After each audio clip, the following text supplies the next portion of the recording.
Hey guys, John here. So today we're going to discuss an interesting topic, and it's called practicing versus playing, and what are the differences, and do they work together? Yes, no, maybe so. The rhymes are great.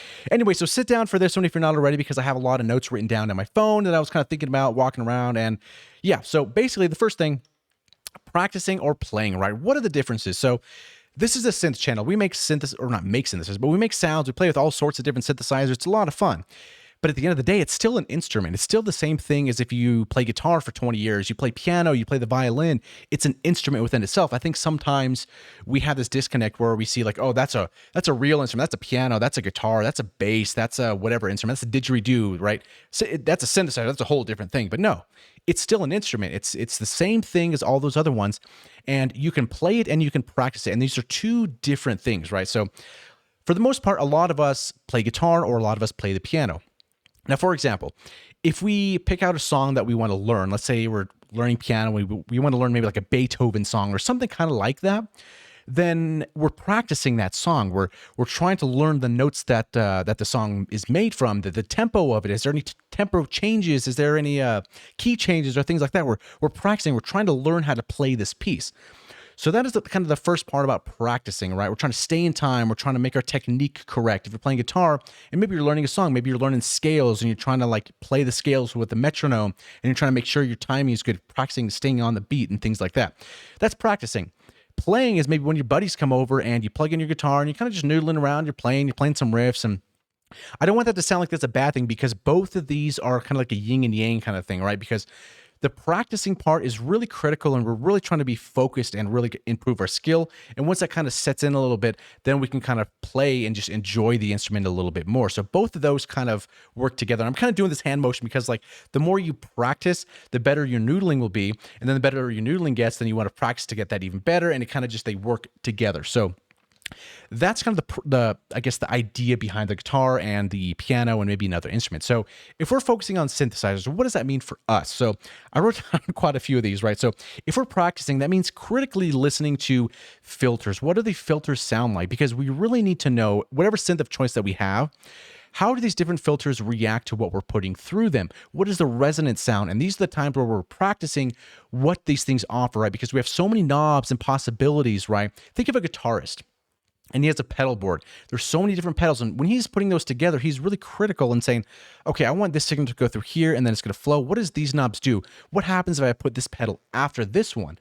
So he's kind of practicing his sound and kind of getting a little bit better. Now, there are the dexterity stuff as well. And that's kind of also to do with the keyboard. So that's a kind of a different topic, but yeah. Another one is diving into the effects of a synthesizer. Now, especially in Avenger with all of these ones here, you can spend a lot of time learning what these things do, and that's what I like doing. So, for example, I like spending a day or two or however long and going into the quantum effects and really making interesting things with different delays. So if I want this delay to have, for example, chorus, and I add these different steps here, and maybe the next one is going to be a pan, and maybe how are we going to pan these and have these courses going? Are they going to be polyrhythms? And kind of practicing these modules, because even though we can't physically touch these knobs and kind of move things, we do need to practice what they do. So at some point later on down the road, if we're thinking, I want to make this kind of sound, then we can remind ourselves the practice that we went through. And then we can say, okay, let me pick from that when I was playing with the quantum effects and I can make exactly that what I want to make. So that's kind of another thing as well. Now, if we want to practice or if we want to play something, then by all means, just load up an init patch, kind of move things around, add unison, send these things, and just kind of play around. Put your headphones on, put your speakers on, and just play with something cool.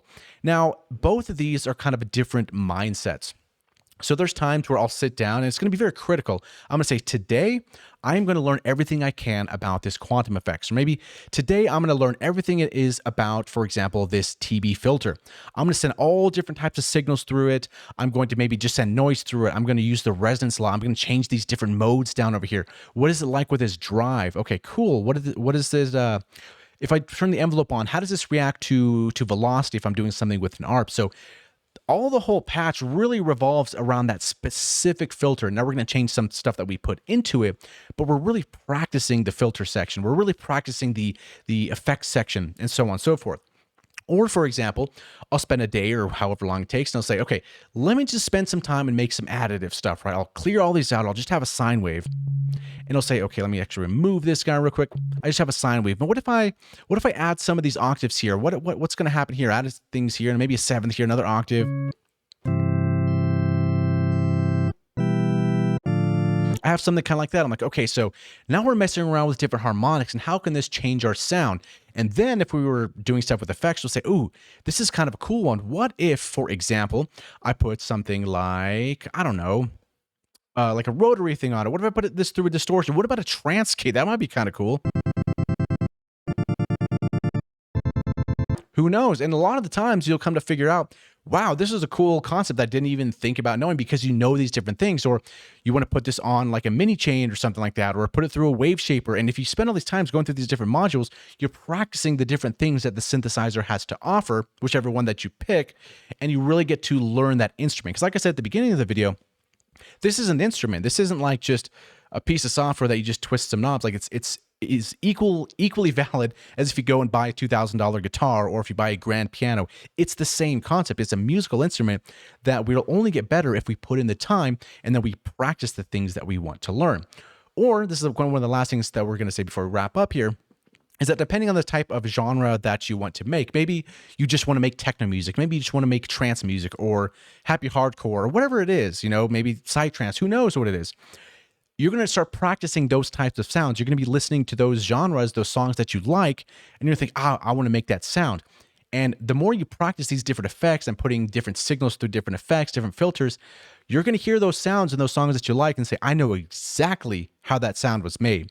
And then you go to your synth and then you say, okay, he probably put maybe like a crap ton of unison on a saw wave and then sent that through a chorus that was then gone through a transcade, and then there was like dotted 16th note delays on that thing and a lot of reverb. And then you go and try it and you're like, oh, I'm kind of close. And then you start messing with a little bit of different parameters and small little things. And then you finally adjust it from there. And then you start making that. And then through that process, that's really going to etch and reinforce in your brain what you practice the entire time. So then now once you got that in your head, now you can start playing and really enjoying the sounds that you make. And you get that almost that high feeling of, this is a cool patch, right? Because when you make a cool sound and you start playing it, maybe it's a cool arp, you put some drums behind it, and you're just, for lack of a better term, you're vibing, right? It feels good to play that sound, and you're almost proud of that sound that you make, and you like it, and you're like, this is cool. You start adding macros. That feeling comes from practicing. And to get more of that feeling, you need to practice more. And the more you practice, you're going to get that feeling better. And then it's a yin and yang at the end of the day. So that's kind of my views on the difference between practicing and playing. Both are equally important, but know which one is which and know when to separate them when you need to. So yeah, a little food for thought there with some synthesizers and some sound design, because this is an instrument too, damn it. Okay. So thanks so much for watching. Hopefully you learned something, and we'll see you in the next video.